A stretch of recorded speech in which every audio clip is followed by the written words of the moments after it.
1971 में भी उन्होंने हमला किया था, पर उस समय ड्रोन्स वगैरह नहीं थे, बॉम्ब्स बड़े हैवी होते थे।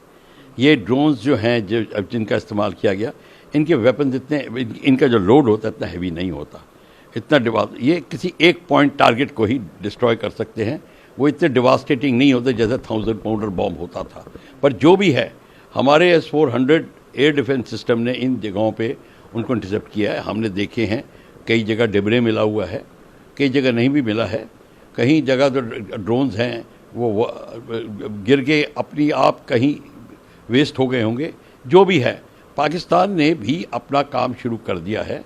एयर डिफेंस हमारा तत्पर है एयर डिफेंस, जैसे आपको पता है, और हमने भी उनके एयर डिफेंस के रडार को नेस्ता नबूद किया है, लाहौर वाले को, जो कि 71 में भी लाहौर फोर्ट के ऊपर एक एयर डिफेंस रडार था जिसको हमने नेस्ता नबूद किया था। वो अमृतसर की फ्लाइंग को एकदम टेक ऑफ पे ही पकड़ लेता था। तो ये सारा जो है, ये लड़ाई का जो अब आप दृश्य देख रहे हैं, ये धीरे धीरे डेवलप हो रहा है। अभी खुशकिस्मती से रिहायशी इलाकों पे बॉम्बिंग नहीं हो रही। ड्रोन जो होता है इसके 5 किलो 4 किलो ऐसे जो एक एक वेपन ले जाता है, एक्सप्लोजिव ले जाता है, वो इतना नुकसान नहीं कर सकता। वो सिर्फ पॉइंट टारगेट को नुकसान करता है। और इवन जो मिसाइल होती है वो भी नुकसान करती है, पर उसकी वो डिस्ट्रक्टिव कैपेसिटी नहीं होती जितने की बॉम्बिंग में होती है। बट अपने तरफ से हम ये कहना चाहेंगे कि हमारी जो एयर डिफेंस सिस्टम ने एब्सोल्युटली अलर्टनेस दिखाई और एब्सोल्युटली जो उनको डिस्ट्रॉय किया। अब हमें देखना होगा कि कहाँ कहाँ पे या और अटैक करते हैं। और दूसरी बात है, सिर्फ ये सैल्वो ऑफ ड्रोन से ही नहीं रुक जाएगी।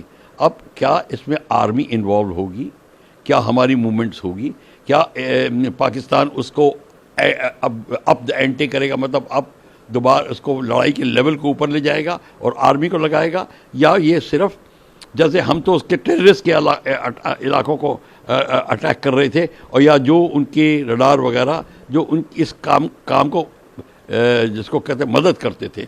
अब पाकिस्तान ने शुरू कर दिया है हमारे बाकी टारगेट पे बॉम्बिंग करना। तो हमारा भी काम होगा कि अब धीरे धीरे अब हमारा भी उनका जो डिस्ट्रक्टिव एरिया है, जो एरिया जिसको हम डिस्ट्रॉय करना चाहते हैं, वो लिस्ट बढ़ती चली जाएगी और फिर लड़ाई जो है एस्केलेट होगी। इसमें भी दो राय नहीं है। सर, कल इंडियन कुछ खुफिया सूत्रों से ANI को एक चीज़ पता चली है, हालांकि सरकार का ऑफिशियल कंफर्मेशन आना इसमें बाकी है, लेकिन सर एयरफोर्स के द्वारा S-400 सुदर्शन चक्र एयर डिफेंस सिस्टम का इस्तेमाल करना, ये कितना बड़ा संकेत है? ये बहुत बड़ा संकेत है।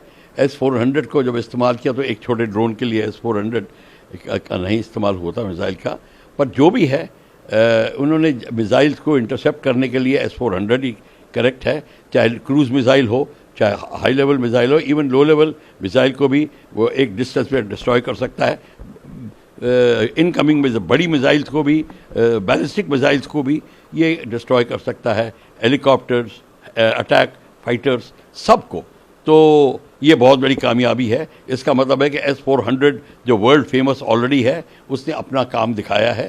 अब हमें देखना है कि आगे क्या इस लड़ाई में बैठता है। पर साथ ही साथ में जब ये मिसाइल्स के अटैक होने लग गए हैं, अब हमको तवज्जो देनी चाहिए protection of civil areas and civil defence का कार्यक्रम को भी बढ़ोतरी देनी है, ताकि अगर पाकिस्तान रिहायशी इलाकों के ऊपर अटैक शुरू करता है जहां हमारे कोलैटरल डैमेज में सिविलियंस आते हैं, तो हमारी जिम्मेवारी बनेगी उनकी प्रोटेक्शन की। तो उसके लिए भी हमें उचित स्टेप उठाने पड़ेंगे।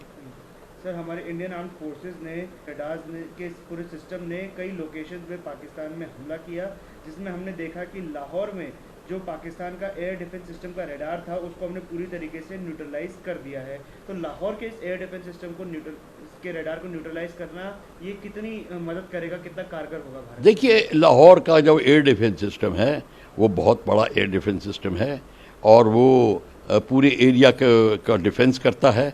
और अगर हमको, और वहाँ से उनके फाइटर एयरक्राफ्ट, मिसाइल्स वगैरह, और उनका मिलिट्री एविएशन का बहुत कार्यक्रम होता है।